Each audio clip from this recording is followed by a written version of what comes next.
මචං අර නෑමලයා කියනවා අපිට ලැබෙන විදේශ ආධාර ක්‍රමානුකූලව බෙදා හරින්න ඕන. පරිසරයේ ආණ්ඩුව හදා ගන්න ඕන කියලා.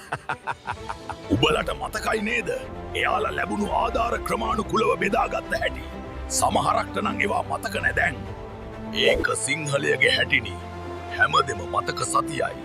හැබැයි අපිට උඹලා මේ රටට කරපු විනාශය අහිංසක දරුවන්ගේ තරුණයන්ගේ හීන අමුවේ විනාශ කරලා උඹලා රජ සැපගත්තුවා අමතක නෑ. උඹලගේ සාටක පරම්පරාවේ අනාගතයට මුළු ලංකාවම අපායක් කරපු හැටි අපිට අමතක නෑ. අමතක කරන්නත් බෑ. උඹලා කවදාවත් මේ රටේ මිනිස්සු ගැන හිතුවේ නෑ. මිනිස්සුන්ගේ පෙර කරපු පිනකට මේ රටට ආදරය කරන අපේ පන්ති එකෙක් ජනාධිපති වුණා.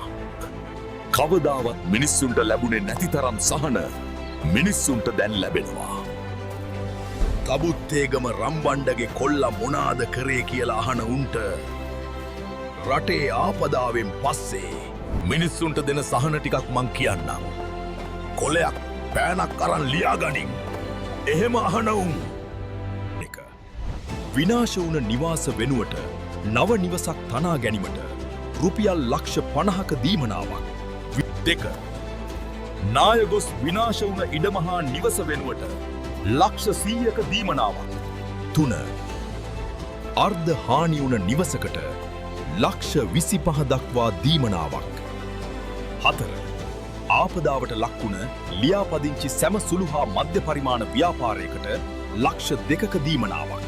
5 ආපදාවලින් අවතැන් සාමාජිකයන් දෙදෙනෙකුට වැඩි පවුලක් සඳහා මාස 3ක් දක්වා මාසිකව 50,000ක දීමනාවක්. 6 ආපදාවලින් හානි වුණ වී ධාන්‍ය සහ බඩඉරිදු වගාවන් සඳහා හෙක්ටයාරයකට 1,50,000ක දීමනාවක්. 7 ගං වතුරින් යටවුණ නිවාස පිරිසිදු කර ගැනීම සඳහා සැම විපතටපත් පවුලකටම රුපියල් 25,000ක දීමනාවක්. 8 පොත්පත් විනාශ වුණ දරුවෙකුට රුපියල් 25,000ක දීමනාවක්. විශ්වවිද්‍යාල සිසුන්ට රුපියල් 7,500ක අමතර මහපොළ වාරිකයක්. ජීවිතයක වටිනාකම තක්සේරු කළ නොහැකි වුවත් මියගිය අයෙකු වෙනුවෙන් පවුලේ අයට රුපියල් ලක්ෂ 10ක වන්දියක්. මචං කලිනුත් වෙච්ච ආපදාවලට ඔහොම විදේශ ආධාර හම්බ වුණා. හැබැයි ඒ වගෙන් ජනතාවට බෙදලා දුන්නේ බොහොම සොච්චමයි. ජනාධිපතිගේ ඉදන් රාජ්‍ය සේවකයා දක්වාම හොරා කාපු සමාජයේ දැන් ඉවරයි මචං. උඹලගේ පැතිවල තාමත් පුංචි හොරු මේ ආපදා සහනස්සේ කරලියට ආවොත් කමෙන්ට් එකක් දාපල්ලා.